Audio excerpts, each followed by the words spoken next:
وہ پہلے والے پر تو عمل نہیں کرتے، اس پر ضرور عمل کرتے ہیں. ہر ایک اس دوڑ میں لگا ہوا ہے کہ فلاں سے میرے پاس مال زیادہ ہو جائے. لیکن وہ جو دوسرا جز ہے، جب اللہ مال دے دیتے ہیں تو پھر اس کو اللہ کے راستے میں خرچ کرنے کے لیے حوصلہ اور دل گردہ چاہیے. وہ حوصلہ اور دل گردہ اللہ جسے دے دیں، اور اللہ نے بہت سے بندوں کو وہ حوصلہ اور دل گردہ دیا ہے، ایسا نہیں کہ نہیں دیا. اور میرے بھائیوں، اسلام کا کام تو پہلے دن سے چندے سے ہو رہا ہے.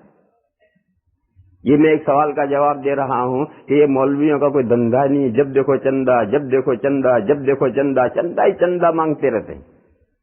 اس کا جواب دے رہا ہوں کہ اسلام کا کام تو پہلے ہی دن سے چندے سے ہو رہا ہے.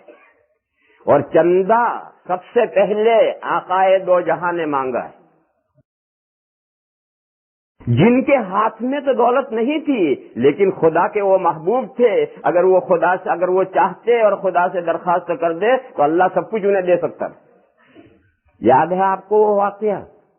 ایک مرتبہ ملک الجبال، پہاڑوں کا فرشتہ جو پہاڑوں کے کنٹرول پر، نگرانی پر مقرر ہے، وہ فرشتہ حضور کی خدمت میں حاضر ہوا تھا اور اس نے کہا کہ اللہ پاک جل شانہ عما نوالہ سلام عرض کرتے ہیں، اور آپ کی مرضی، ڈیزائر چاہتے ہیں کہ اگر آپ چاہیں تو تہامہ کے تمام پہاڑوں کو سونے کا کر دیا ہے.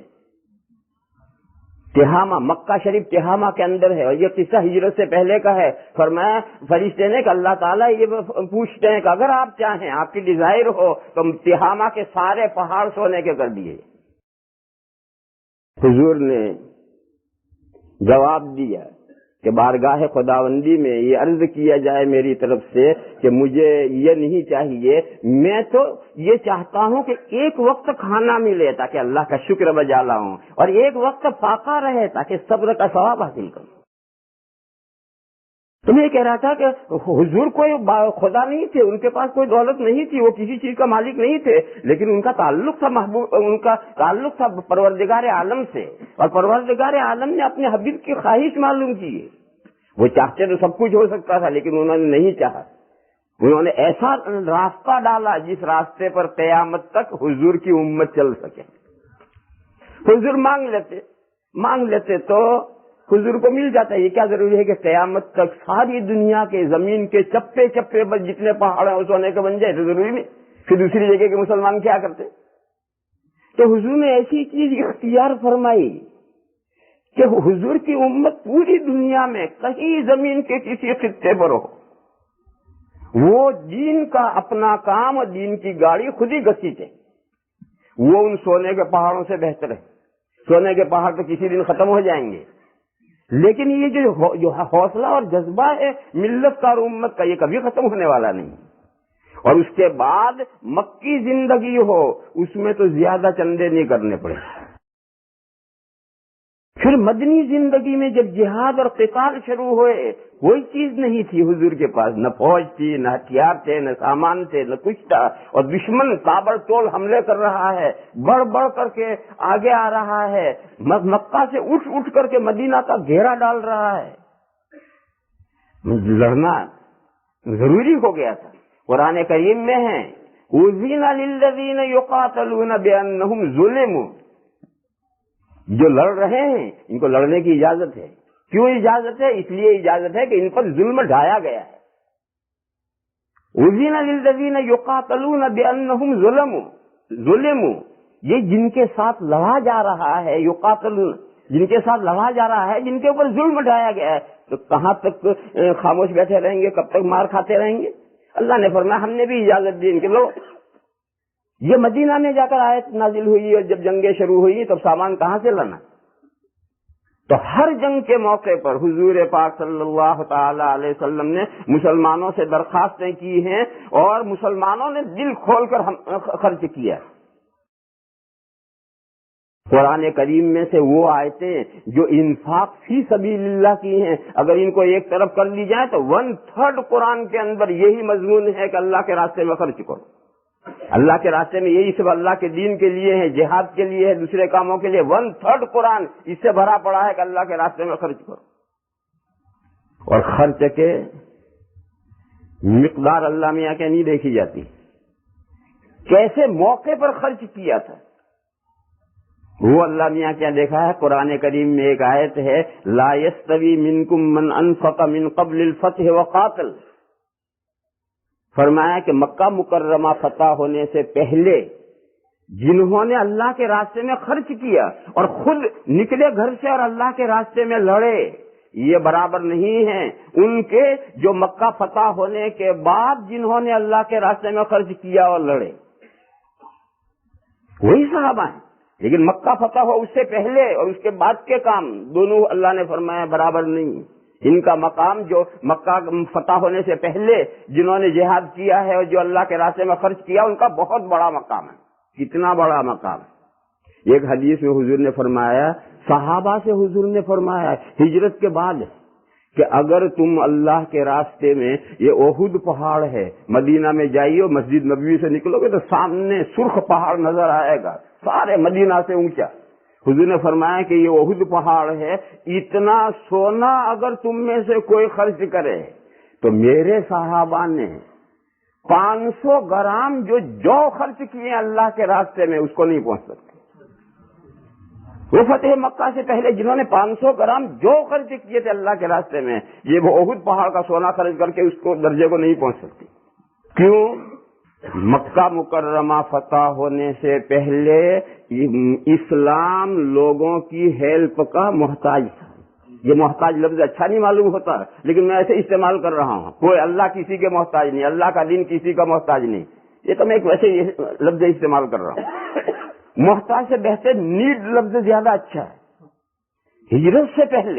ہجرت سے پہلے اسلام کو نیڈ تھی کہ صحابہ مسلمان اسلام کا ہیلپ کریں، تعاون کریں.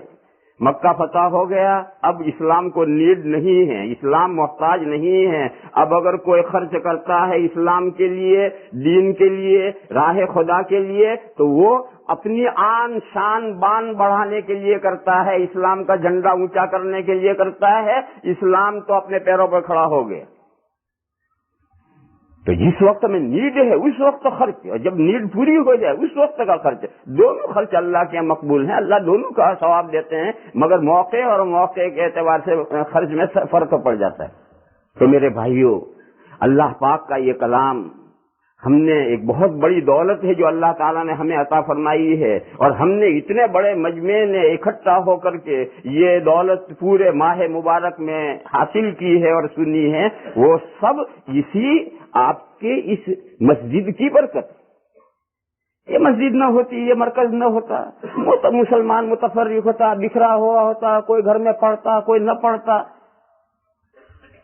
اور یہ مسجد ہمارا ایک مقام بن گیا. اس مقام کی وجہ سے اللہ تعالیٰ نے ہم سب کو اکٹھا کر دیا. تسبیح کے سارے دانے اکٹھا ہو گئے، تسبیح مکمل ہو گئی.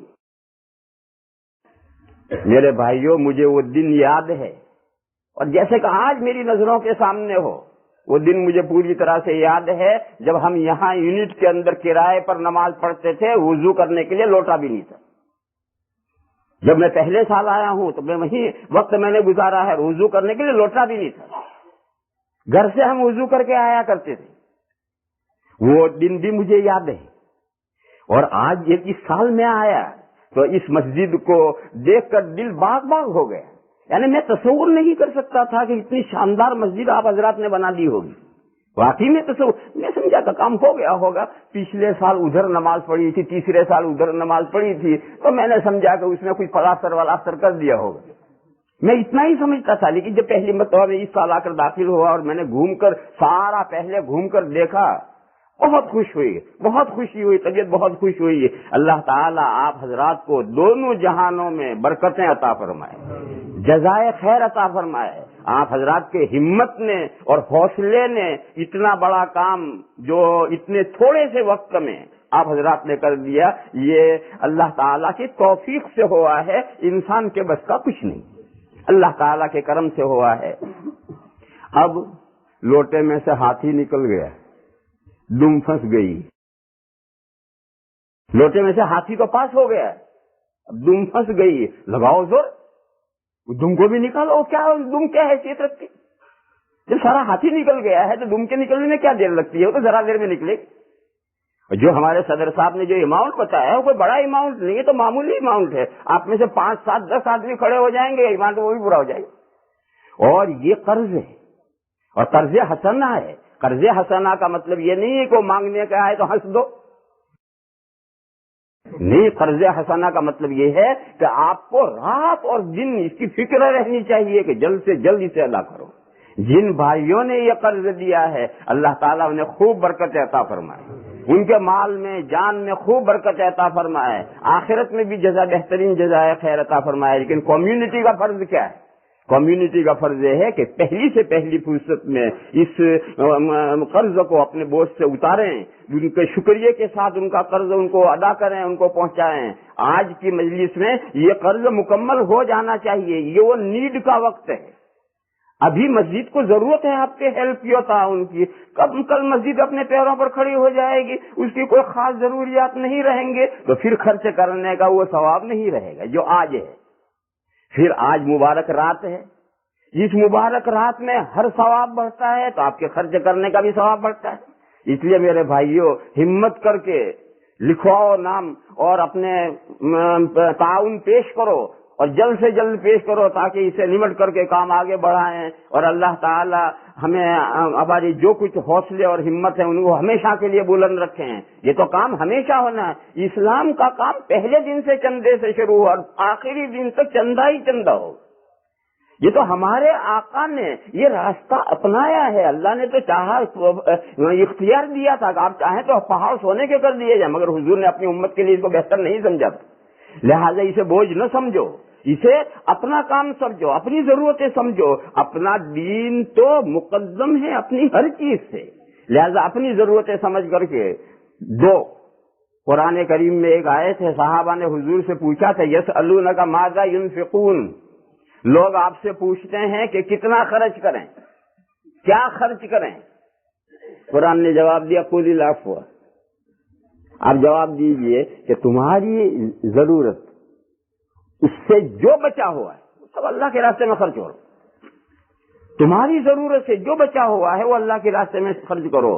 تمہاری ضرورت یہ ہر آدمی کے سوچنے کا انداز الگ ہے، اس میں آپ کو آزادی چھوڑ دی گئی. باقی تمہاری ضرورت سے جو زائد ہے وہ اللہ کے راستے میں خرچ کرو.